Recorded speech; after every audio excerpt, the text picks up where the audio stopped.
Hey, Justice Warriors. Good afternoon. It's Wednesday. It's June 14th. I'm really happy to be getting on here to make another video for you. Please hit that like button if you'd be so kind, and share, subscribe, ring your notification bell if you feel like it. I always like to start my videos with my disclaimer. Everything that I say is simply my opinion, simply for the sake of conversation. I'm always hoping to open up a discussion and to learn something and to be educational. So thank you so much for watching, and let's just get into it right away.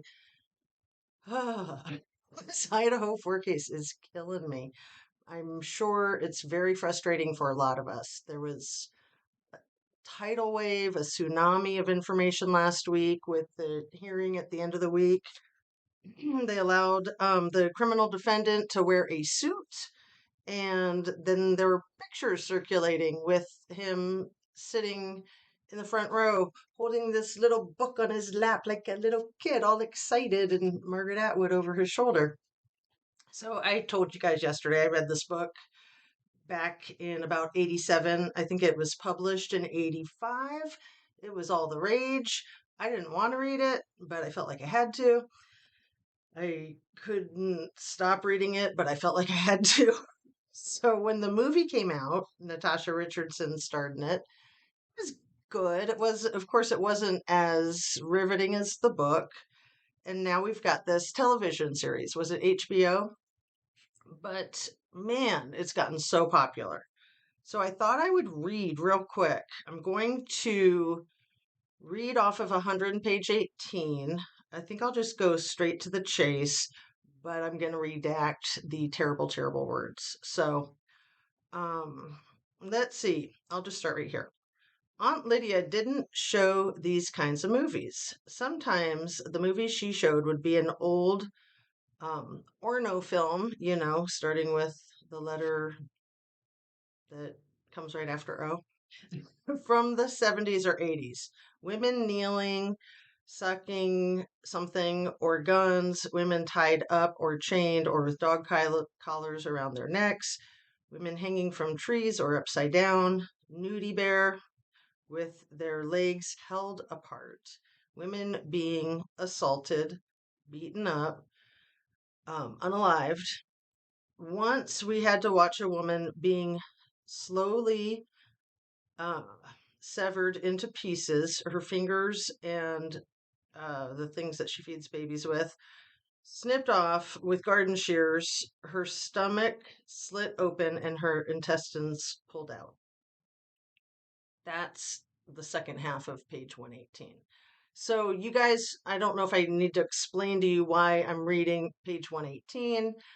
If you're following the Idaho 4 case, you're well familiar with the fact that in the list of evidence, there was a book that was taken into evidence when they arrested the criminal defendant, and they said that it had some type of markings on page 118.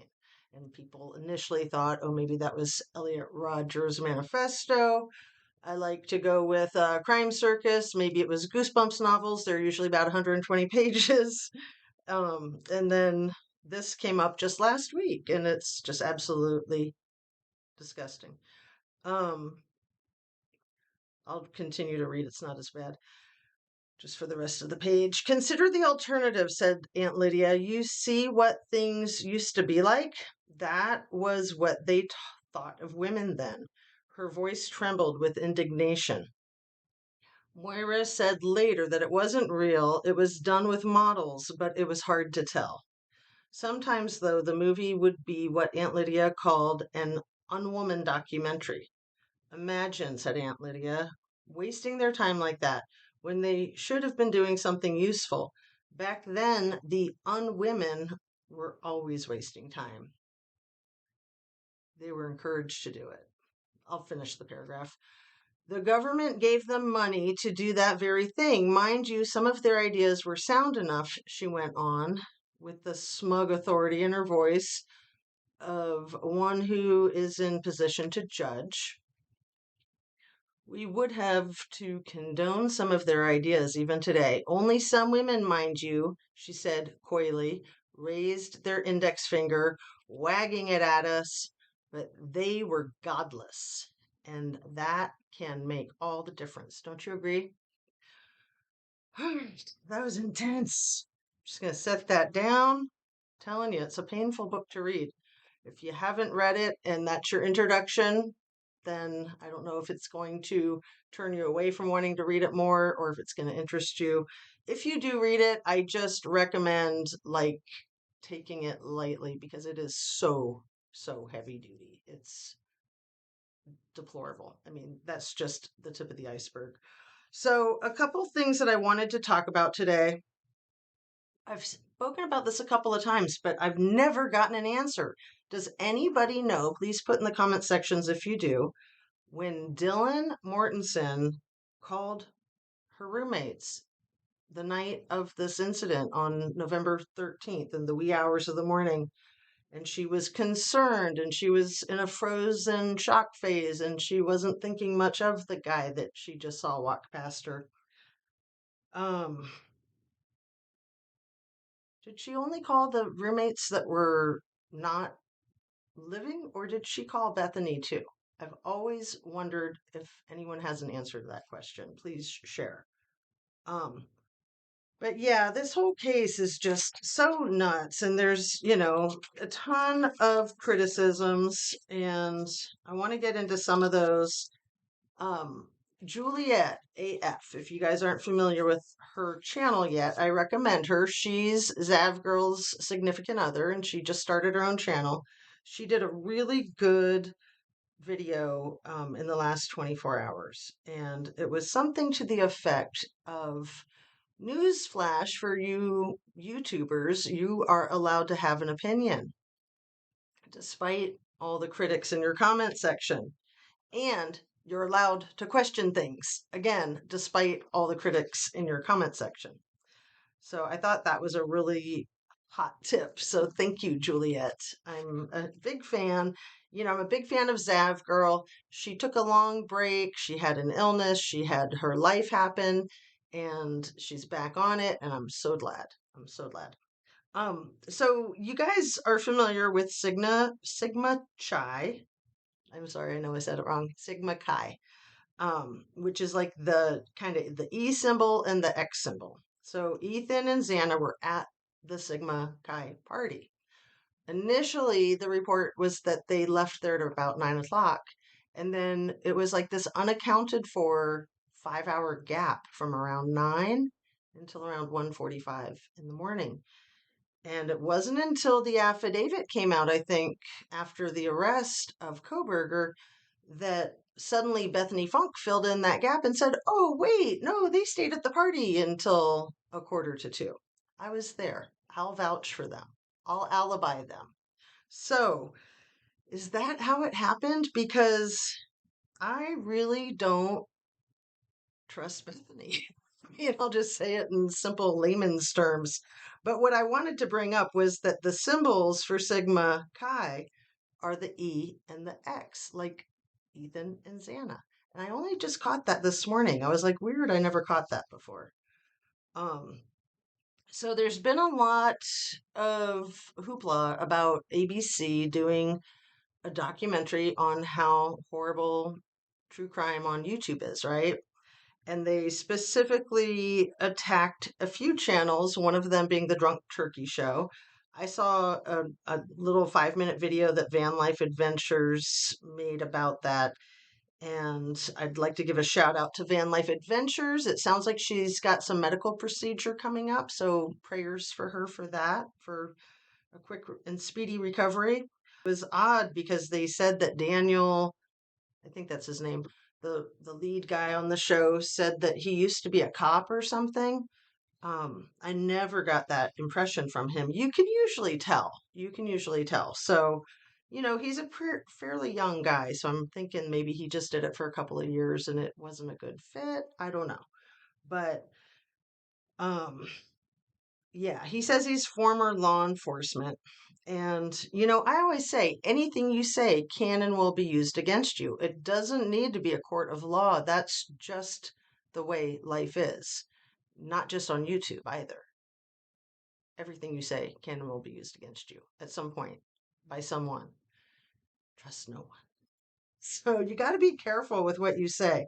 But my whole point in bringing that up is that this ABC program talking about true crime and really putting a lot of blame on true crime, the true crime community, that the town of Moscow would, be able to move forward in their healing process, except for these horrible YouTubers that just want to keep disseminating misinformation.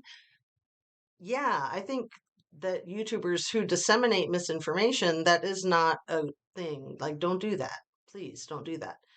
But as Juliet AF says, you are allowed to have an opinion and you're certainly allowed to ask questions. It's good to ask questions. And it's good to formulate an informed opinion. I think it's good to be flexible as more information comes in or you think about things from different angles. Our opinions change, the information changes. There's just so many variables, so many. So I'm really curious what you guys think about this whole thing with the prosecution trying to demand an alibi from the defense right now, because that seems to me that the sooner they've got his alibi, the sooner they can start shredding it to pieces.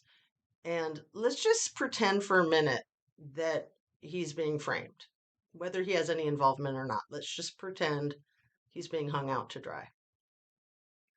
They know he lives alone. They know he's new in town. They know he doesn't socialize a lot. They know he doesn't have family around.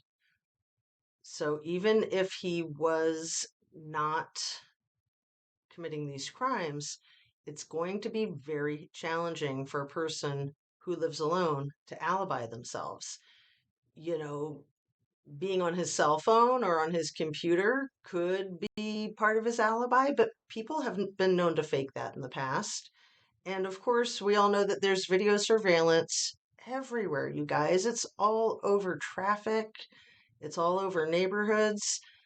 I can't imagine that there's not enough video surveillance clips to put this whole timeline together.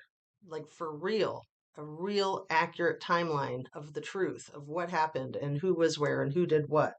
So he has every right to not put his alibi out into that arena until he's good and ready, as far as I know. And I would think he'd be wise not to give the prosecution an abundance of time to tear it up, because that's what they've been doing with him ever since the arrest.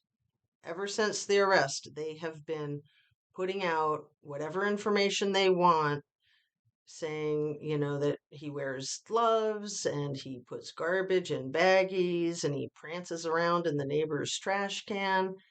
I mean, it's easy to misconstrue information. And I don't know if you guys have ever been in a real life situation where you saw someone get framed for something, but it is unbelievable. They call it railroaded because there's no way you can stop that locomotive, even if you know it's happening. So let's continue with that hypothesis that he is being railroaded. He can't say or do anything because he'll be endangering himself and his family. If the people that are railroading him are law enforcement and or gang related types of activities that we don't want to use the C word because people freak out and say, "Oh my God, that's like so ridiculous. That could never happen." Like, people, wake up. Substances are a huge problem all across our country, and people get them through the black market. And who's going to distribute that through the black market? It's organized crime. So historically, law enforcement is usually affiliated with that. I hate to say it, but it's the truth. And you look at communities like Moscow, you look at communities like Truckee, and you see these incestuous types of law enforcement departments that are just a little too warm and snuggly with the prosecuting attorney or the coroner or everybody's related to everybody, or you even have like that one person who is the coroner and the defense attorney, or is the sheriff, the coroner, and what was it, the public administrator. That's how the sheriffs in the state of California work.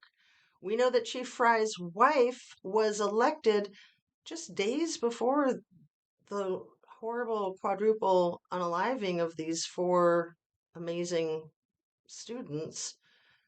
His wife, Julie Fry, was elected to be, I believe it was like the county clerk or something like that. And she'd already been appointed to be the financial director of Moscow for 5 years. I think she was appointed in 2018. I believe he was appointed to be police chief in 2016. That's unusual to have a married couple in a small town like that in a couple of positions like that. And you have to remember too that they're both graduates of the University of Idaho. Like everybody in this story is a graduate of the University of Idaho, it seems like. We know that Kaylee's parents are. I'm pretty sure Jack's parents are. I can't even keep track. But before I forget, I wanted to mention, I think it was Zav Girl who was reading some journal entries from Kaylee's little sister from Kaylee's birthday that just passed a few days ago. And she lists off a bunch of people that she really loves and is appreciative for. And one of the very last ones she says is Emma. And I was like, is that Emma Bailey? Wow. I mean, that's not that common of a name, so it might not be Emma Bailey, but I just was a little stunned. Um, so let's see, what else do I want to say before I wrap this one up? I really want to hit home once again the zombie trap, the brain on the dumpster outside of the Sigma Chi party that night. And then the father who called that in to law enforcement Tuesday, I believe that would have been like the 15th of November. And the lead detective for the quadruple homicide took that call on Tuesday and said, "Oh, don't worry, it was probably just animal."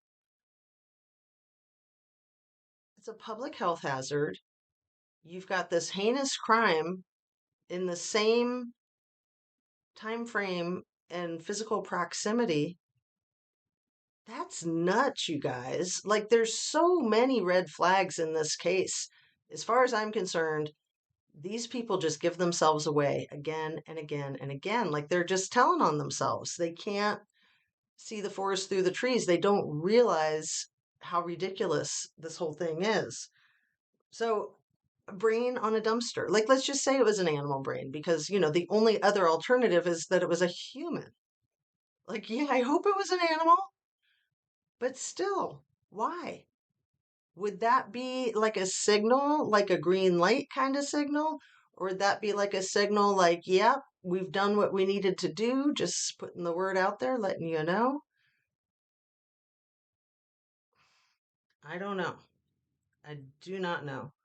Um, but we also have to remember that as the prosecution, the law enforcement, the media keep trying to paint Coburger as this incel who isolates and doesn't have any friends, and the way they try to portray him, you have to keep in mind that he was very motivated in his education.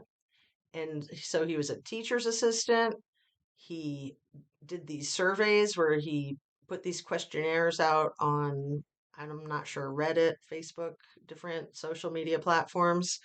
And keep in mind, too, that these types of questionnaires, as bizarre as they might look to us layman people, they're very common and normal in the education of criminology, right? Catherine Ramsfeld pointed that out, Dr. Catherine Ramsfeld. So I also want to point out that we've been led to believe that the criminal defendant has maybe the IDs of some people that were in a box, in a glove box, in a boxed glove, with a fox on the docks. I don't know. It's ridiculous, in my opinion. If it was an ID of, let's say, somebody who lived in that house where the crimes happened, I'm pretty sure that law enforcement would have made sure that the public knew about that because they seem to like to disseminate information that will work towards their advantage of making the defendant look like a serial unaliver. And for all I know, he could be. But they need to stop with painting that picture and just go through due process. Can't say that enough. Um, I mean, the prosecuting attorney on Friday at that hearing, to me, my opinion was I was embarrassed for them. I was seriously embarrassed for him. He was so unprofessional. And, you know, the judge, he's very professional and very personable. And the attorney for the Gonzalez family, if I'm saying that name right, Shannon, oh, what is his name? Shannon Gray, right? Isn't that it? Um, he's very personable, and he was a little flippant that day. He was a little showy, but he was still humble and personable, in my opinion. This other guy for the prosecution, he was just like showing off like he thought he was some kind of superstar, in my humble opinion.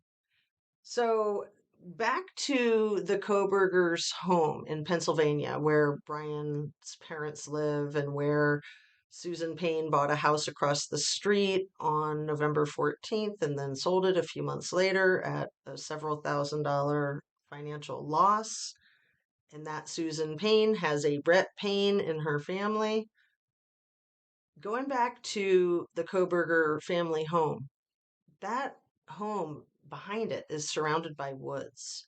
If this person had committed these crimes, don't you think he might take advantage of those woods and like bury some things back there? Like if he had trophies, rather than putting it in a glove in a box with some socks? I mean, just something to think about. Also, you know, there's a few other things I have here. Let me see. I'm thinking I might try to just wrap it up because I'm already at 22 minutes. Yeah, I will. I'll save those for the next time. I'm going to go ahead and sign off and say thank you for watching. I hope you have a great rest of your afternoon. Hope you can get some exercise, some fresh air and sunshine, good nutrition, stay hydrated, be kind, be thoughtful, be forgiving, especially with yourself, and just keep it simple. So, peace out. Sending you light, sending you love. Again, thank you so much for watching. I really appreciate it. And hit that like button on your way out if you don't mind and you haven't yet. Thanks. I appreciate you. See you soon.